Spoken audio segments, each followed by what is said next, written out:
नमस्कार दोस्तों, मैं महेश पाटीदार कल्याणी आईएएस एकेडमी के ऑनलाइन प्लेटफॉर्म पर आपका स्वागत करता हूँ।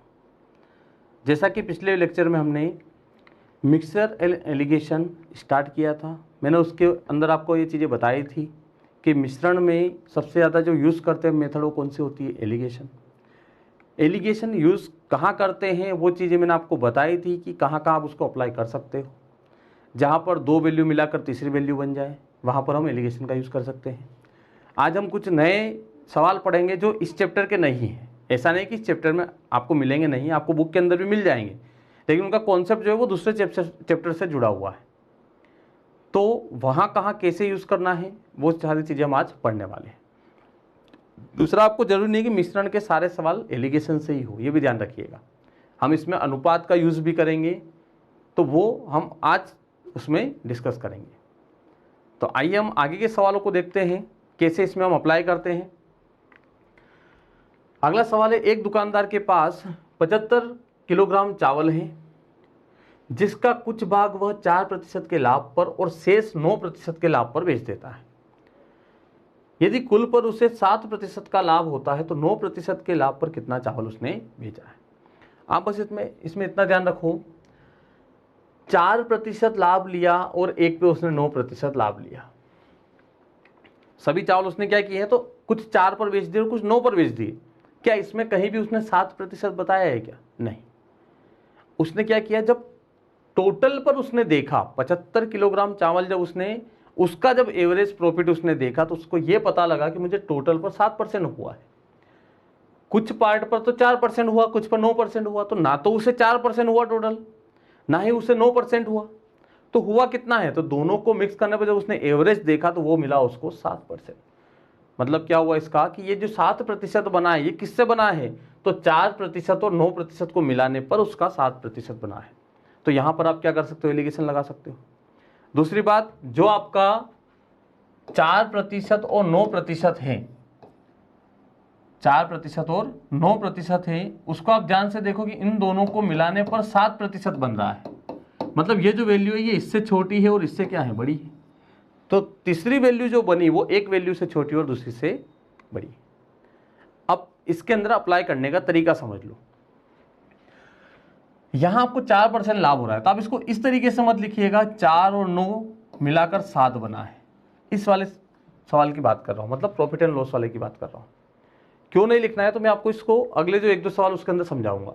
आपको इसको लिखने का तरीका क्या है, तो आप इसको हमेशा 100 से कंपेयर करके लिखो कि आपको जैसे यहां पर क्या हुआ, 4% का लाभ हुआ, मतलब आपने वस्तु को 104 में बेच दिया। 9% का लाभ हुआ, मतलब 109 में बेच दिया। और दोनों को मिलाने पर आपका जो प्रॉफिट है वो कितना हुआ है, 7%। अगर लाभ हो रहा है तो 100 प्लस हो जाएगा, हानि होगी तो 100 माइनस हो जाएगी। बात समझ रहे हो मैं क्या बोल रहा हूं? जब भी आप इसको लिखते हो इस टाइप के सवाल को तो हमेशा 100 को बेस मानकर करिएगा। क्यों करना है तो आगे सवाल में मैं समझा दूंगा, वहां क्या दिक्कत होती है, कहां गलती कर बैठते हैं, तो वो मैं आपको अगले सवाल के अंदर बताऊंगा। यहां जब आप देखोगे तो इन दोनों को मिलाने पर ये बना, क्रॉस माइनस करोगे तो ये आएगा 2, ये कितना आएगा आपका 3। इसका मतलब 4% के लाभ पर आपने 2 केजी चावल बेचा है, 9% के लाभ पर 3 केजी चावल बेचा है, तो टोटल मिलाकर कितना केजी बेचा है आपने, 5 केजी।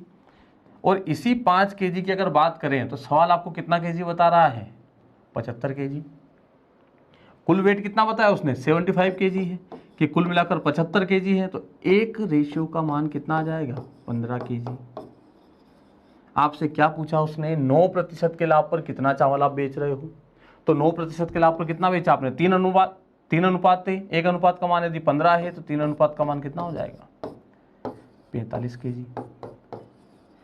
तो ये आपका आंसर बनेगा 45 केजी। तो ये है आपका प्रॉफिट एंड लॉस का सवाल जो आपके एलिगेशन से हो जाता है। और अगर उसको आप डिटेल करते हो वही एक्स मान के करो कि हमने 4x ये लिया है, 9x ये लिया है, दोनों मिलाकर हमको टोटल 7% लाभ हो रहा है। तो फिर वही बातें है कि आपको बहुत ज़्यादा लेंथी इसमें जाना पड़ेगा। एक तो आपका मिश्रण का सवाल, दूसरा उसके ऊपर फिर आप परसेंटेज यूज़ करोगे तो कैलकुलेशन तो पता नहीं कहाँ जाएगी। तो ज़्यादा बेटर आप ये तरीका याद रखो और ये ध्यान रखना 100 को बेस मानकर ही आपको करना है। आगे बढ़ें। अगला सवाल है आपका, एक दुकानदार के पास 90 किलोग्राम दाल है जिसका कुछ भाग वह 20% के लाभ पर और शेष को 10% की हानि पर बेच देता है। क्या किया उसने, तो 90 केजी उसके पास जो दाल है, कुछ भाग वो 20% के लाभ पर और कुछ 10% की हानि पर। उसने जब टोटल 90 केजी पर उसने काउंट किया तो उसे पता चला मुझे 14% का लाभ हुआ। तो लाभ पर बेची गई दाल का मान आपको बताना है। अब देखो यहाँ पे दिक्कत क्या होती है। पहले वाले में जैसे क्या बोल रहे हैं हम, 4% और 9%, और हमें क्या मिल रहा था 7%। तो इसमें आप माइनस करोगे आपको दिक्कत नहीं होगी, यहाँ 2:3 ही बनेगा। लेकिन यहाँ देखना, यदि आप 20% लिखते हो और 10% लिखते हो और आपको पता है कि इन दोनों से मिलकर क्या बन रहा है 14%, तो अब स्टूडेंट क्या करता है, यहाँ उसको लाभ हो रहा है, यहाँ पे क्या हो रही है हानि, और टोटल पे क्या हो रहा है लाभ। हमेशा साइन अगर रखना हो तो इस तरीके से रखते हैं। अब इसमें जब आप माइनस करते हो स्टूडेंट के दिमाग में क्या चलता है, क्रॉस माइनस करना है, 20 में से 14 माइनस करो 6 आ जाएगा, इधर से माइनस करो 4 आ जाएगा, पूरा सवाल गलत कर दोगे। क्यों? क्योंकि यहाँ पर 20 माइनस 14 जब लिखते हो तो 6 आता है, लेकिन यहाँ पर जब 14 माइनस माइनस का 10 लिखते हो तो ये माइनस माइनस प्लस हो जाता है और ये बन जाता है 24, जो कि सही यहाँ पे 24 होगा। तो मैं इसलिए आपको ये बोल रहा हूँ कि यहाँ आपको ये नहीं करना है, आपको हमेशा क्या करना है, तो 100 को बेस मानो कि 20% के लाभ पर मतलब 120, 10% हानि पर मतलब 90 और 14% का कुल लाभ उससे हो रहा है तो 114। इसमें कभी भी आपको ये दिक्कत नहीं आएगी, आपको सीधे से बड़ी संख्या में से छोटी संख्या माइनस करना है, वही वैल्यू आएगी जो हम वहां पर करते हैं। माइनस करोगे 20 में से 14 माइनस किया कितना आएगा 6, 114 में से 90 माइनस कर दो कितना आ जाएगा 24। मैंने आपको बोला ही था कि यहाँ 24 आना चाहिए। तो रेशियो क्या बनेगा 4:1। अब 4:1 का मतलब क्या हुआ, लाभ पर बेची गई वस्तु कितनी है 4 केजी, हानि पर बेची गई वस्तु कितनी है 1 केजी, तो कुल कितनी बेच रहे हो 5 केजी। लेकिन सवाल आपको इस 5 केजी का मान कितना बता रहा है, ये बता रहा है 90 केजी, तो 1 बराबर कितना आ जाएगा 18 केजी। किसका पूछा है आपसे, लाभ पर बेची गई वस्तु कितनी है, तो लाभ पर बेची गई वस्तु कितनी है 4 अनुपात है, यदि 1 अनुपात का मान 18 है तो 4 का मान कितना आ जाएगा 72 केजी। तो ये आपका आंसर बनेगा 72 केजी। आई बात समझ में? तो प्रॉफिट एंड लॉस के अंदर भी आप इसका यूज कर सकते हो।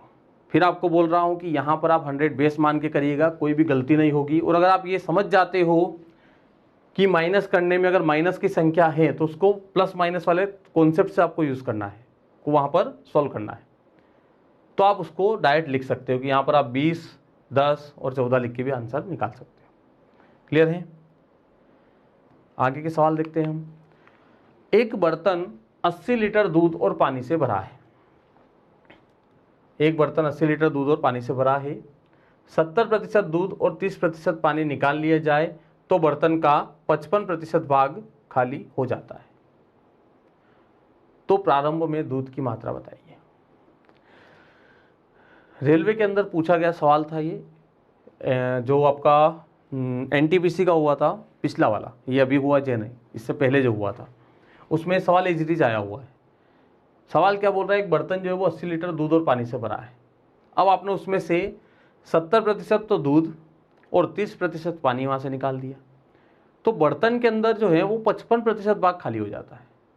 अब ध्यान रखिएगा, यहाँ पर हो सकता है आपका दिमाग इतना ज़्यादा चल जाए कि आप बोलो कि 70% तो हमने दूध निकाल दिया है और 30% पानी निकाल दिया है, तो बर्तन तो पूरा खाली हो गया है। 70 और 30 कितना आ गया 100 हो गया। ऐसा नहीं, उसने केवल दूध जितना भी था, हालांकि ये प्रैक्टिकली संभव नहीं है, मतलब आप जनरल लाइफ में ऐसा नहीं कर सकते हो कि मिश्रण रखा है तो केवल दूध बाहर निकाल दो और केवल पानी बाहर निकाल दो, ऐसा आप कभी भी नहीं कर सकते। ये केवल एक सवाल के अंदर हम एक तरीका बता रहे हैं।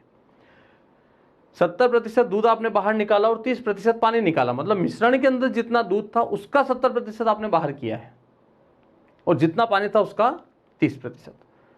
अब आप ये बताओ कि जब आप इसमें से दूध और पानी अगर निकालते हो, एक बाल्टी में दूध और पानी का मिश्रण रखा हुआ है, अगर आप उसमें से कुछ भी मात्रा निकालोगे तो सीधा सा है कि बाल्टी खाली होगी, और कितनी होगी तो दोनों को मिलाने से जितना खाली हो पाएगा उतनी हो जाएगी।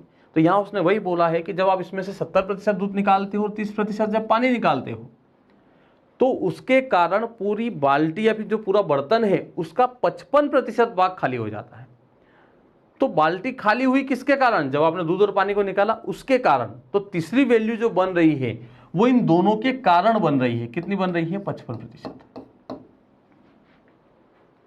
कितनी बन रही है? 55%। सीधा सा ध्यान रखो कि दो वैल्यू मिलाई जिससे अगर तीसरी वैल्यू बनी मतलब आप उसके अंदर एलिगेशन लगा सकते हो। तो ये आपको थोड़ा सा समझना पड़ेगा। यहाँ तो आप एलिगेशन में पढ़ रहे हो, इसके लिए आपको समझ में आ गया होगा पहले से ही, लेकिन एग्जाम में कभी भी वो बोल के नहीं आएगा कि आप मुझे एलिगेशन से करो या फिर बेसिक मेथड से करो, परसेंटेज से करो। तो ध्यान रखो कि दो से मिलकर कोई तीसरी वैल्यू बन जाए मतलब आप उसके अंदर एलिगेशन लगा सकते हो। कैसे बना? तो दोनों को खाली करने पर ये खाली हुआ है, एलिगेशन लगाओगे, माइनस करो, ये कितना आ जाएगा? ये 25, ये कितना आ जाएगा आपका? 15। तो रेशियो बनेगा 5:3। अब आपसे क्या बोला उसने कि बर्तन के अंदर दूध और पानी जो टोटल मात्रा थी वो 80 लीटर थी। यहाँ कितनी बन रही है? तो 5 लीटर वहाँ पर दूध है, 3 लीटर पानी है, तो कुल मिला के कितना लीटर बता रहे हैं हम? 8 लीटर। और इसी 8 का जो मान है सवाल आपको कितना बता रहा है? 80 लीटर। तो यदि 8 बराबर 80 है तो 1 बराबर 10 आएगा। क्या पूछा है आपसे? प्रारंभ में दूध की मात्रा कितनी थी? तो प्रारंभ में दूध की मात्रा कितनी आ रही है? इंटू 10, कितना आएगा? 50 लीटर। तो ये आपका आंसर होगा 50 लीटर। समझ पाए होंगे आप यहाँ तक कैसे हम इसको कर रहे हैं, कैसे हम इसके अंदर एलिगेशन लगा रहे हैं। बढ़े आगे।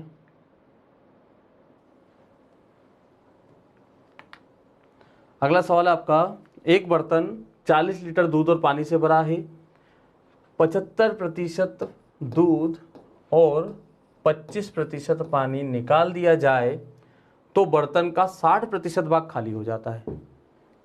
अभी जो किया वही सवाल है, इन दोनों के कारण कितना खाली हो रहा है? 60% भाग। एलिगेशन लगा दो। जब एलिगेशन लगाओगे तो कितना आ जाएगा? 35 और ये आएगा 15। तो यहाँ पर अगर देखोगे तो 5 से 7 बार, 5 से 3 बार, 7 लीटर वहाँ पर दूध है, 3 लीटर पानी है और कुल मिश्रण कितना बन रहा है? 10 लीटर। इसी 10 का मान सवाल आपको कितना बता रहा है? 40। तो 1 बराबर कितना आ जाएगा? 4। यदि 1 बराबर 4 है तो प्रारंभ में पानी की मात्रा आपसे पूछ रहा है, तो पानी की मात्रा क्या हो जाएगी? इंटू 4। कितना आएगा आपका? 12 लीटर। ये आपका आंसर है। आई बात समझ में? आगे बढ़े। सेम सवाल है, बाकी मैंने पीछे समझा दिया है आपको। अगला सवाल है आपका, कुछ खरगोश और कुछ मुर्गियां हैं। यदि सिरों की संख्या 200 और पैरों की संख्या 580 है तो कितने खरगोश हैं? ये जो सवाल है ये एक तरीके से नंबर सिस्टम का सवाल है या फिर सिंप्लीफिकेशन का समझ लो, आपको वहां पे ये मिल जाएगा। और कई सारी बुक के अंदर ये मिश्रण में भी दिया है।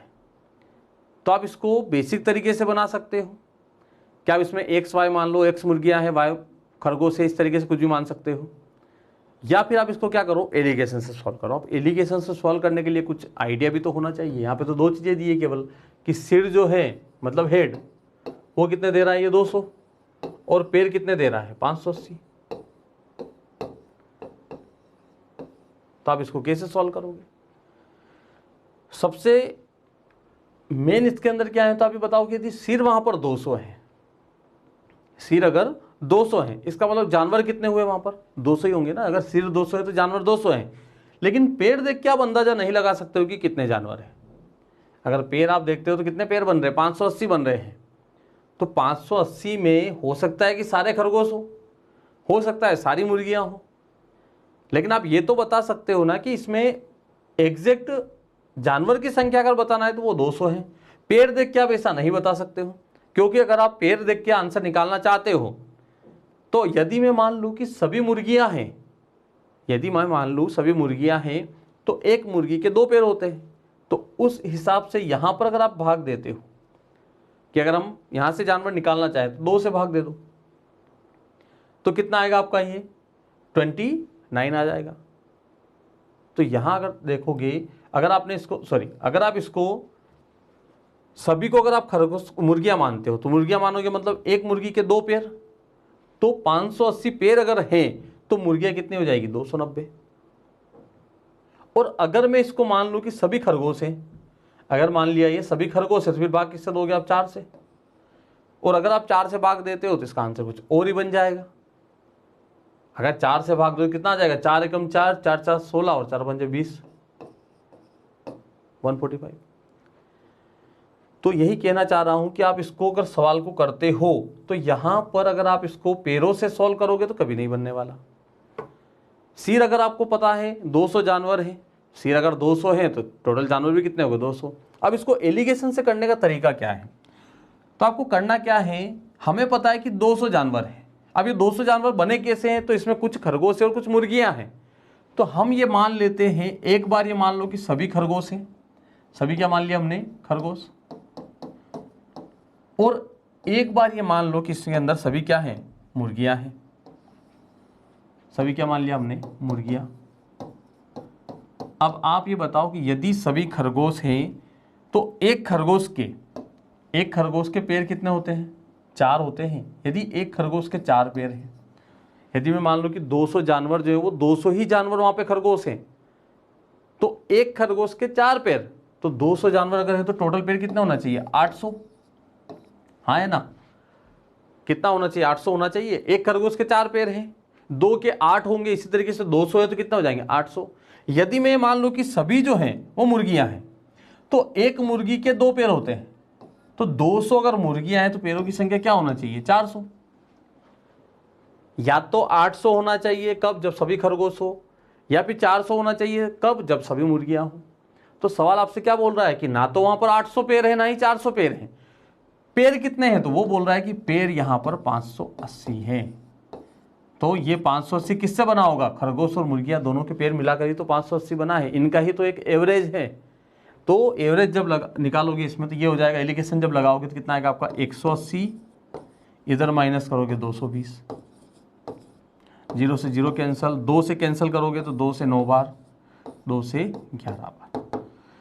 तो ये 9:11 क्या है, तो यहाँ पर ये जो 9 है ये हो सकता है क्या है, यहाँ पर 9 खरगोश हैं और 11 मुर्गियां हैं। कम से कम यहाँ पर 9 खरगोश हैं और कम से कम यहाँ पर 11 मुर्गियां हैं। तो कम से कम अगर बात की जाए तो कुल जानवर कितने बता रहा है वो 20। 9 खरगोश और 11 मुर्गियां मतलब कुल जानवर कितने हो गए 20। लेकिन सवाल आपको यहाँ पर 20 जानवर नहीं बता रहा है, उसका कहना ये है कि यहाँ पर टोटल जानवर कितने हैं 200 हैं। कितने हैं 200 हैं, तो एक बराबर कितना आ जाएगा 10। आपसे पूछा है कितने खरगोश हैं, तो खरगोश हमारे पास 9 थे इंटू 10 मतलब 90। तो ये आपका आंसर होगा।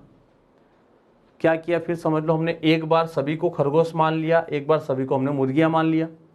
अगर सभी खरगोश हैं तो 800 पैर होना चाहिए, सभी अगर मुर्गियां हैं तो 400 पैर होना चाहिए। तो सवाल आपसे बोल रहा है ना तो वहाँ 800 पैर है ना ही 400 है, दोनों को मिला के देखा उन्होंने तो पैर कितने बता रहा है वो 580 बता रहा है। तो 580 पैर किससे बना है 800 और 400 से। तो एलिगेशन जब लगाओगे तो जो एलिगेशन लगाने के बाद जो रेशियो बनेगा वो इनकी संख्या का रेशियो है कि 9 वहाँ पर खरगोश है और 11 वहाँ पर मुर्गियाँ हैं, कुल जानवर कितने हो रहे 20। लेकिन सवाल आपको कुल जानवर कितने बता रहा है 200, तो ये हो जाएगा आपका 20 बराबर 200, तो 1 बराबर 10। जिसका भी पूछा जाए उसके अंदर क्या कर दो आप यहाँ पर गुणा कर दो। अगर यहाँ पर खरगोश का पूछा है तो हमने गुणा किया खरगोश के साथ, अगर मुर्गियाँ पूछी जाएगी तो किसके साथ गुणा करेंगे हम मुर्गियों के साथ। ठीक है, अगला सवाल है, एक पार्किंग में कुछ 2 पहिया वाहन है व शेष 4 पहिया वाहन है। अगर पहिए गिने जाए तो 520 है, परंतु जब कुल वाहन गिने जाए तो कुल 175 वाहन है। सवाल वही है, सवाल में क्या किया इसने, पैरों की जगह उसने पहिए दे दिए और सिर की जगह उसने वाहन दे दिए। तो सवाल को अगर ध्यान से आप देखोगे तो यहाँ जो आप लिख रहे हो कि पहिए, अगर वाहन की बात की जाए तो कुल वाहन कितने हैं 175। तो वाहन का मतलब वहां पर हम सिर से बात कर रहे थे, यहां उसने टोटल वाहन ही गिन लिए। पैर की अगर बात करें मतलब पहिए की बात करें तो पहिए बोल रहा है 520 है। अब इसमें बस इतना ध्यान रखो कि 4 पहिया वाहन मतलब खरगोश, 2 पहिया वाहन मतलब मुर्गियां, और वाहन बोल रहे थे 175, पहिए मतलब पैरों की संख्या। तो सवाल वही है, कॉन्सेप्ट इसका सेम है, बस उसने लैंग्वेज को चेंज कर दिया है। तो करने का तरीका वही है, आप क्या करिए इसमें, एक बार इन्हें मान लो ये क्या है 4 पहिया वाहन, और एक बार क्या मान लो इन्हें 2 पहिया वाहन। अगर आप इन्हें 4 पहिया वाहन मानते हो तो ये हो जाएगा 175, ये हो जाएगा आपका 700। अगर आप इन्हें 2 पहिया वाहन मानते हो तो ये हो जाएगा आपका 350।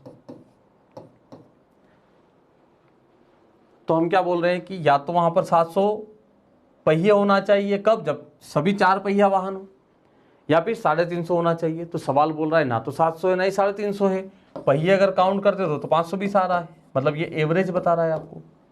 जब माइनस करोगे तो इधर कितना आएगा आपका 180, इधर माइनस करोगे 0, 12 माइनस 5 7 और 170। तो रेशियो क्या बना 17:18।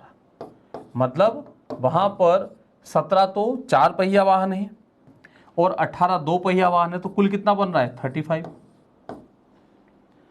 कुल कितना बन रहा है 35 वाहन, और इसी 35 का मान सवाल आपको 175 बता रहा है। तो एक बराबर कितना आ जाएगा 5 5 25, 5 या 15 और 2 17, मतलब 15 5। एक रेशो बराबर कितना आएगा 5। आपसे क्या पूछा उसने 2 पहिया वाहन कितने हैं, तो इसमें गुणा कर दो 5, 18 5 90, ये आपका आंसर बनेगा। समझ में आई बात। तो लैंग्वेज चेंज कर सकता है थोड़ी बहुत, बाकी कॉन्सेप्ट इसका सेम वही रहेगा, आपको बस अप्लाई करते आना चाहिए कैसे इसके अंदर इन चीज़ों को अप्लाई किया जाता है। आगे बढ़े। अगला सवाल है, एक परीक्षा में सही उत्तर देने पर 3 अंक दिए जाते हैं और प्रत्येक गलत उत्तर पर 2 अंक काट लिए जाते हैं। एक विद्यार्थी 50 प्रश्नों को हल करता है और 100 अंक प्राप्त होते हैं, तो कितने प्रश्नों के सही उत्तर दिए। यह सवाल भी आपका सिंप्लीफिकेशन में आपको मिल जाएगा। ये सिंप्लीफिकेशन में अधिकतर पूछा जाता है सवाल, और ये सवाल रीजनिंग में भी आता है। आपको किसी से एग्जाम में इसको रीजनिंग में देखा होगा, एसएससी इसको कई बार रीजनिंग में पूछता है। तो इसमें इसको करने का तरीका क्या है, आप बस इतना बताओ कि उसने ये बोला है कि यदि आप सही उत्तर देते हो तो 3 अंक दिया जाएगा, ये माइनस मार्किंग वाला कॉन्सेप्ट है। गलत उत्तर दोगे तो 2 अंक काट भी लिया जाएगा। एक विद्यार्थी 50 प्रश्न हल कर रहा है, प्रश्न कितने उसके 50, और अंक कितने ला रहा है केवल 100 अंक। टोटल 50 प्रश्न हल किए और अंक कितना है केवल 100। अब आप ये बताओ कि यदि वो सारे सही कर दे, यदि वो 50 ही प्रश्न सही कर दे तो उसका अंक कितना होना चाहिए 150 प्लस में। अगर वो सभी गलत कर दे तो माइनस में 100 हो जाएगा।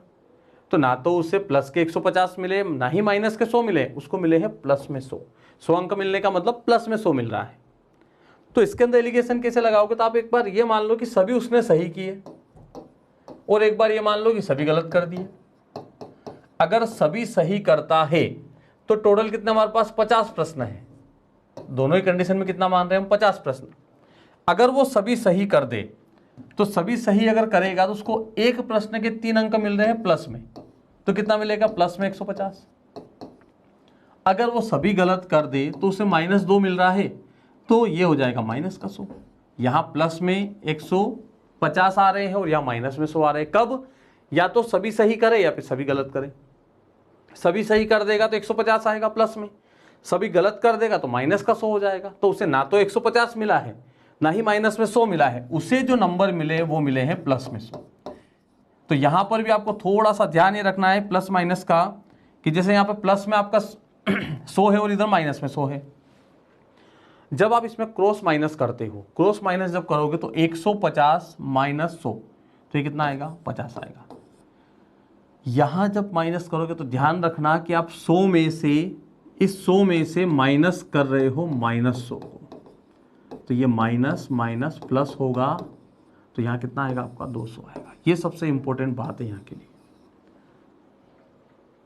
तो इसमें याद क्या रखोगे, जब भी एलिगेशन लगाते हो सेम साइन अगर दिख रहा है, अगर विथ साइन आपको काम करना है तो सेम साइन अगर दिख रहा है, अगर प्लस प्लस दिया है, अगर सेम साइन है तो हमेशा वैल्यू क्या हो जाती है माइनस हो जाती है। अगर माइनस माइनस भी दिया है तो भी माइनस हो जाएगी, लेकिन अगर एक माइनस और एक प्लस अगर दिया है ना तो संख्या जुड़ जाती है। ये ध्यान रखना, यहाँ पे ये बहुत इंपॉर्टेंट चीज़ है। तो यहाँ अगर रेशो आप देखोगे तो क्या हो जाएगा 4:1।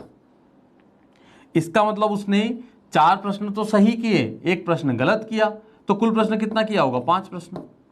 4 सही और 1 गलत, मतलब 5 प्रश्न वो कर रहा है, लेकिन वो 5 प्रश्न नहीं कर रहा है। सवाल आपको इस 5 का मान कितना बता रहा है? 50। कितना बताया उसने? 50। तो 1 बराबर कितना आ जाएगा? 10।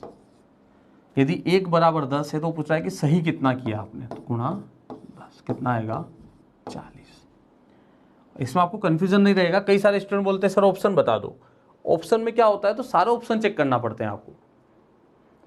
ऑप्शन से आप कर भी लोगे, मान लो उसने 40 प्रश्न सही किए हैं, तो फिर आप ऑप्शन से चेक करोगे, अगर इतना सही करता है तो बचे हुए गलत करेगा। ऑप्शन से आप कर सकते हो, लेकिन थोड़ा सा आपको बेसिक याद होना चाहिए। कैसे करते हो ऑप्शन से तो वो मैं बता देता हूँ, पर यह तरीका आपको समझ में आ गया होगा। हमने क्या किया, तो एक बार सभी को सही मान लिया, एक बार सभी को गलत मान लिया। सभी सही मानते हैं तो प्लस का 150, सभी गलत मानोगे तो माइनस का 100।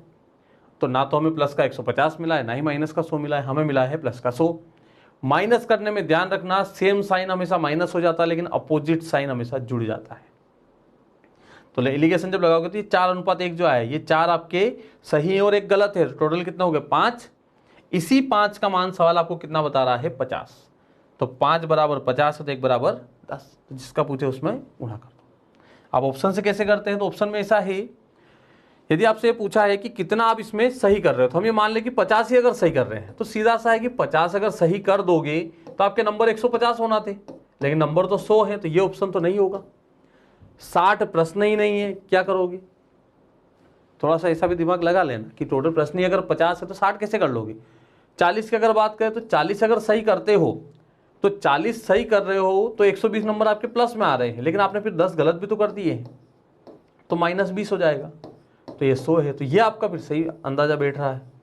30 की अगर बात करोगे तो 30 अगर सही है तो नंबर कितने हो रहे हैं आपके? एक प्रश्न का 3 नंबर, तो 90 नंबर आपके प्लस में आना चाहिए।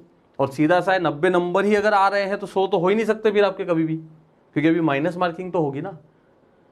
तो ये तरीका होता है अगर आप ऑप्शन से सॉल्व करते हो, तो आप उसको करके देखो कि अगर सही कर रहे हो, तो सही अगर कर रहे हो तो एक तरीका तो ये है कि आपका सभी सही अगर हो गए तो 150 आ जाते, लेकिन आए कितने? 100 ही आए, मतलब सभी सही किए नहीं आपने। 60 प्रश्न तो है ही नहीं टोटल। 40 की अगर बात करें तो 40 अगर सही कर रहे हो तो नंबर आपके 120 प्लस में है, लेकिन आपने माइनस भी किए कितने? तो 50 में से 40 किए सही है, तो 10 आपने गलत किए होंगे, तो गलत के -20 माइनस हो जाएगा 100। तो आपके जितने यहाँ पर अगर आ रहे हैं 100 हैं और 100 ही सवाल अगर के अंदर दे रहा है, मतलब ये आपका ऑप्शन सही है। 30 क्यों नहीं लिया हमने? तो 30 अगर आप कर रहे हो तो 3 अंक 1 का मिलेगा तो प्लस में 90 मिल जाएगा, और अगर आपने 20 गलत भी तो किए हैं यहाँ पर, तो 2 माइनस होगा, मतलब -40 करोगे तो 50 ही आ रहा है। दूसरी बात, आपको ये चेक करने की जरूरत ही नहीं है, क्योंकि जब सही करने पर ही 90 मिल रहे हैं केवल, तो वो 90 से 100 तो कभी नहीं हो सकते, और कम ही होंगे, क्योंकि आपको 100 नंबर यहाँ पर कम से कम चाहिए। ठीक है, तो ये ऑप्शन का तरीका है। अगला सवाल आपका, एक परीक्षा में सही उत्तर देने पर 1 अंक दिए जाते हैं और प्रत्येक गलत उत्तर पर 1/3 अंक काट लिए जाते हैं। एक विद्यार्थी 120 प्रश्न हल करता है और 80 अंक वो प्राप्त करता है। अंक कितना आ रहा है उसको? 80। तो कितने प्रश्नों के सही उत्तर दिए? सीधा सा वही बताया मैंने कि आप एक बार ये मान लो कि सभी वो सही कर रहा है और एक बार मान लो सभी गलत कर रहा है। अब प्रश्न कितने हैं हमारे पास? 120 और 120। अगर वो सभी सही कर दे तो उसे 1 अंक मिल रहा है प्लस का, तो कुल मिलाकर अगर सभी सही करता है तो प्लस का 120 उसको मिलेगा।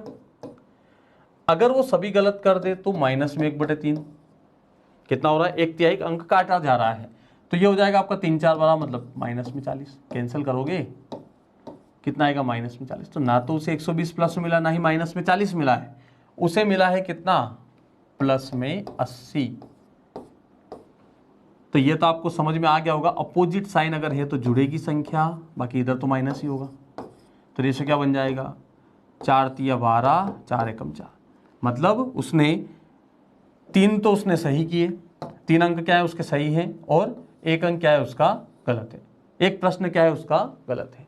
तो कुल कितना कर रहा है वो? 4। कुल कितने सवाल सॉल्व कर रहा है? 4। लेकिन सवाल जो दे रहा है आपको वो 4 नहीं, वो बता रहा है उसने 80 अंक प्राप्त किए। कब? जब 120 प्रश्न वो हल कर रहा है। 1:30। क्या पूछा उसने? तो कितने प्रश्नों के सही उत्तर दिए हैं? तो सही उत्तर अगर निकालना है तो गुणा में 30। तो ये हो जाएगा आपका 90। तो 90 प्रश्न वो सही कर रहा है, तो ये आपका आंसर बनेगा। गुणा का ध्यान रखना कि जब ऐसा है तो आप गुणा करो सीधे दे, 1/3 हिंदी में लिखा हो या इस तरीके से अंकों में लिखा हो, आप बस गुणा कर देना, सोचने मत बैठ जाना। एक बार सभी को सही बना दो, एक बार सभी को गलत बना दो, जो भी आता है उसके अंदर एलिगेशन लगा दो। सबसे इंपॉर्टेंट फिर बता रहा हूँ, ये ध्यान रखना, अगर साइन अपोजिट होता है तो संख्याएं जुड़ जाती है। यहाँ अगर माइनस माइनस होता दोनों जगह तो भी वो माइनस ही होता।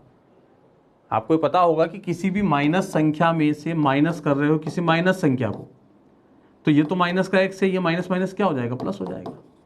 तो ये ध्यान रखोगे, अगर अपोजिट साइन है तो वो जुड़ेगा, सेम साइन है तो क्या हो जाएगा, माइनस हो जाएगा।